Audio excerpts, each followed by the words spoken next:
Hey guys, it is Sean. Hopefully everybody's having an awesome day today. The question of the day is this: should I work my own accounts? So if you're in private security, you want to be an entrepreneur, should you work your accounts? That's a personal choice. That's a business decision on you. I can't tell you what to do with your time. I will never tell you what to do with your time. I will never give you legal advice. I will never give you professional advice. I will just give you a glimpse on what I would do. Look, first, let's discuss how much this is going to cost. Second, though, let's have a political discussion before we get into that. I know there's a lot of you that don't want to hear the politics that are involved. You don't want to hear the truth. A lot of people unsubscribe when I mention politics, and I always get an influx of people that they want to keep listening because they want to hear the truth. You guys, this is not a video where I'm promoting certain political agendas. No, I am promoting private security and private investigations. That is my intent of this channel. When there is something that comes in the way of an entrepreneur, especially when it affects private security or private investigations, I will go political. We will discuss what the issues are. I will tell you, from the last 10 years, I've been observing the political process. You guys, I started off as a Democrat. 2006 or 2008, I registered to vote for one of the first times in history, and I chose the Democratic Party. I voted for Obama the first time. When I started to see how things can go south, I changed my political preference within about, I think, 4 years after that. What does it have to do with private security and private investigations? I'll tell you right now. Every single one of the bills that have been signed, that have been authored, that have to deal with private security and private investigations has detriment to do with the industry. I'll tell you this. Before, you did not have to show proof of insurance for private security. Not at all. If you work private security, if it's armed security, then you have to show insurance. Okay, I'm talking about commercial liability. Then they passed this law that says that if you want to have a PPO, private patrol operator license in California, this is a specific title to a license in California, private patrol operator, and this license deals with, well, a private patrol operator license is a fancy name for private security company license. Those of you who are tuning in other states, and I know you are, okay. After one of the bills was passed, this one was about seven years ago, 7-ish years ago, you have to show proof of having a security insurance policy before your private patrol operator license is issued. Guys, this prevented a lot of people from getting licensed. I'm gonna show you something real quick. So right now, I am creating a video on how much you should save to start a private security company. On the left says $34,365. I know I upped it from, my book initially said 31,000. No, I'm sorry, my book initially said 15,000 something. The last time around I was at 26. Now I was gonna discuss 31,000, but now I think 34,000 is a better number. Stand by for that video, by the way. It says 34,365 or 3,490. Okay, you can start a company with $3,490 out of your own pocket. You want to know where a lot of this expense is going to? I'll tell you, from $3,490, we're going to, let's see, insurance. Okay, most of this is going to insurance. Okay, the other large half of this is going towards fees. What's going on, you guys? Democrats keep passing these bills that affect you and I. What happened to the Californian dream, the American dream, where you can just, with a little bit of money, open up a business? You guys, you cannot open a private security business in California for $500. Not going to happen. Okay? 3,490 is the number I'm at right now that you will need more or less. There's not a lot of people that can start a business with $3,490. Again, stand by for the video. We're going to discuss in detail in a few days, maybe weeks, on how I come to these numbers. Democrats keep passing these bills. You know, I'm not playing around. I'm not kidding. These aren't Republicans, you guys. I monitor all these assembly persons who keep passing these bills. You don't know about it. Most people learn about these bills most of the time through this channel, which is sad. If you learn about these bills through other means, please let me know in the comment section below. And I'm interested in knowing where you're getting this information.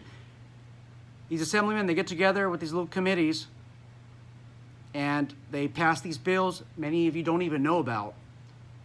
But the discussions, the minutes, they're all open to public inspection. The public can hear these comments.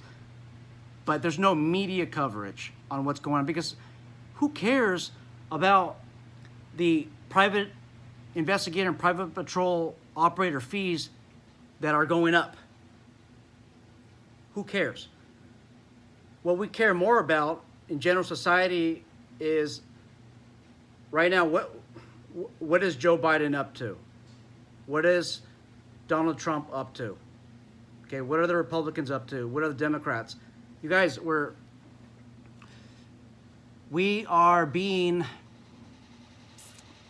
distracted.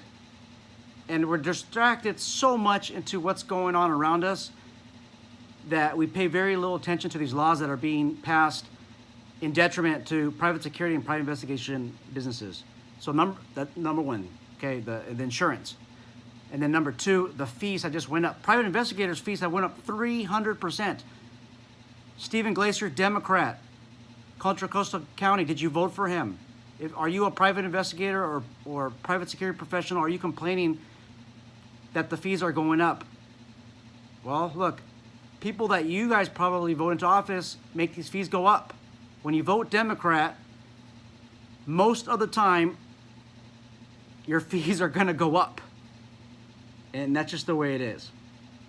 So, let's get on to the main topic of the day. Again, we talk about politics. If it does affect you in the private security, private investigation field, I will not refrain from speaking about that, about any politics, as long as it affects us. If you don't like what I got to say, then get off the channel. I really don't care if you stay on the channel because you don't like what I got to say, because it is the truth. As for should you work your own contracts, I think this is a very good idea. So my suggestion, and I keep looking to the left, it's probably your right on the screen, because I'm looking at the number 34,365 that I came up with. Stand by for that video.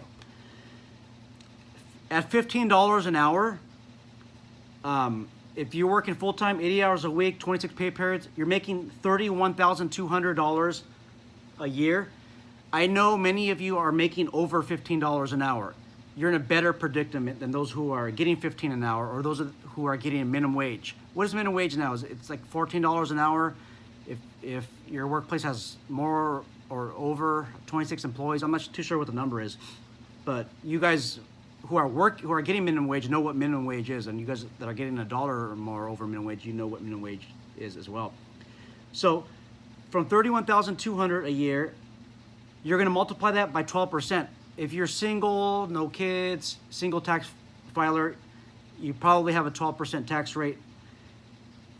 Your money that you make, your $31,200, is you're going to subtract $37.44 from taxes from that. And now your $31,200 salary went down to $27,456.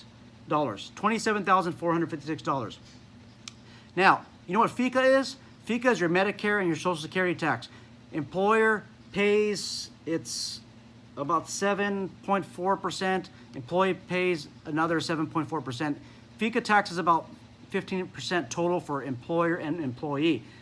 Okay, your FICA tax alone is $2,100. That you're getting $2,100 taken away from your salary. Okay, all in all, okay, now we're about $24,420. So our $34,365 salary went down to $24,420 after FICA and our 12% tax. If it cost, if my suggestion is $34,365 and you're only bringing home, okay, this is your bringing home check, $24,420 a year, you have negative $9,945. Negative $9,945 if you make $15 an hour. Yes, everything's going to differ. If you have a kid, you're married, things are gonna they're gonna be a little bit different. And I promise you guys, I will produce a video soon where I go into detail every line item. You don't have to save up $34,365. That's my recommendation. But can you imagine you're getting paid minimum wage and you have to save $34,365 and you're only getting, and you have negative money, okay? It's gonna take you a couple of years to have enough money to save up for your private security company. You guys, with our take-home pay of $24,420 from our $15 an hour salary, you're living very modestly, okay? You have to pay, remember, there's other expenses. You have to pay for maybe your student loan if you have a student loan. You have to pay for food on the table. Your car payment, you have one. If you have a mortgage, you got to pay for that. If you pay rent, you have to pay for that also. Are you going to have enough money to save up for your private security company? That is only for you to decide. But guys and ladies, I think it's a very good idea. If money's tight, work the accounts on your own. In my course, my leadership course that I'm developing, I discuss different amounts to bid on contracts, talk about operating expenses, I talk about different bids in regards to government accounts, city accounts, the school district accounts. That video is probably, I think it was between 2 or 3 hours long. Hopefully I'll be done with that course soon. But all in all, you're gonna have to,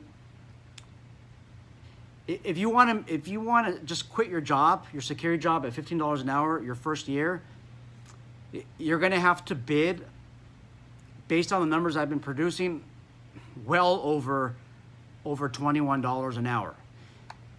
And if you're asking for $21 an hour or in the $20 range, you might not have anything left over after your overhead expenses. You might have a couple $100 left over. You might realistically be more well off working your $15 an hour job than opening this business. Guys and gals, there's some statistics I've read, and you know the truth, that most businesses, more than 50% of businesses, fail within the first 3 years. Don't let it be yours. Learn from the mistakes of others, okay? I've made tons of costly mistakes in my past, and I want you to learn from all of them. Watch my videos. I don't give you professional advice. I don't give you legal advice. I've made so many mistakes. Learn from mine, okay? Learn from mine. Politics, you guys, I'm not sugarcoating anything, okay? If you believe the Democrats are beneficial to the private security and private investigation industry, in the comment section below, name the particular individual that supports the industry. Just give a name. I ask it every time, and nobody ever comments. They put a dislike. On the marijuana videos, they put some very disparaging comments. Not the last marijuana video, but the other one. That's why I don't, if I see a question or comment that's kind and respectful, I will respond, but I'm not going to respond to any of those rude comments. I'm not going to make time for people that want to disparage what I'm doing, disparage the industry. I, I'm not going to make it, I'm not going to put in effort on that. Same thing with the unclaimed property investigations video I made years ago. The same thing. Anyhow, let's leave on a positive manner, you guys. You can do this. If you don't leave your job at $15 an hour, or if you don't try something different, I encourage you to take a risk. If you don't ever take a risk, you'll never know what's out there. Guys, I know people for 20, 30 years, they're stuck at that minimum wage job 20, 30 years from now. Some of them are 60 years old, 70 years old, and they keep saying, I wish I would have done that. I wish I would have started my own security company. Time is running out. Time's running out, you guys. If you don't like your current living conditions, you wish you could do better, you have to take a risk.